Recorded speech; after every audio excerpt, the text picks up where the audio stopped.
जय महाराष्ट्र सर्वांना। 26 मे 2026 रोजी देशाचे आदरणीय पंतप्रधान विश्वगुरु नरेंद्रजी मोदी यांनी कारभार सांभाळून 12 वर्ष पूर्ण झालेली आहेत। या 12 वर्षामध्ये नरेंद्र मोदी साहेबांनी जे अच्छे दिन दाखवलेले आहेत ते थोडेसे मी माझ्या भाषेमध्ये सांगते, कारण लोकांना असं वाटतं की मोदी साहेबांनी अच्छे दिन दाखवलीच नाही, पण हे चुकीचं आहे ना।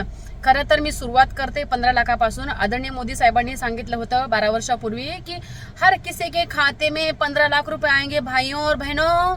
तसं सगळ्यांच्या खात्यामध्ये 15 लाख रुपये आले।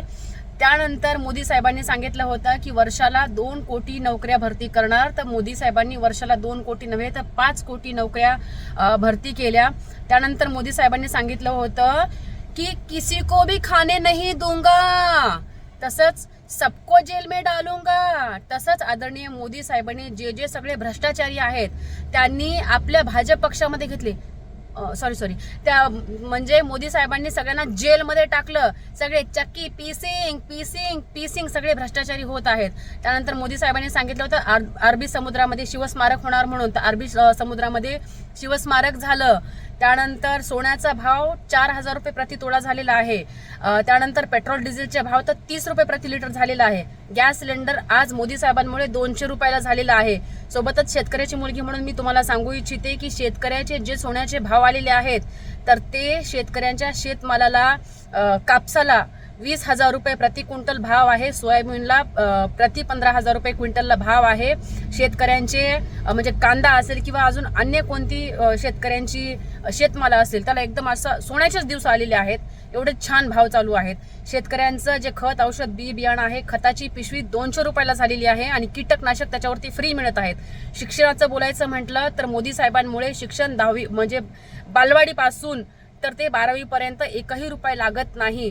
शाळेमध्ये वह्या, पुस्तकं, युनिफॉर्म, स्कूल बॅग सगळं काही शाळेमध्ये मिळत आहे आणि सगळं फ्रीमध्ये मिळत आहे। मोदी साहेबांनी सांगितल्यासारखं देशातल्या प्रत्येक गरीब म्हणजे तसं तर गरीब कोणी राहिलंच नाही, पण आज प्रत्येक व्यक्ती श्रीमंत झालेली आहे मोदी साहेबांमुळे। आणि ती व्यक्ती मागे काहीतरी एक बातमी आली होती की 80 कोटी लोकांना आम्ही राशन देतो, काहीतरी जाऊ दे त्या बातम्यांचं सोडा, जाऊ द्या।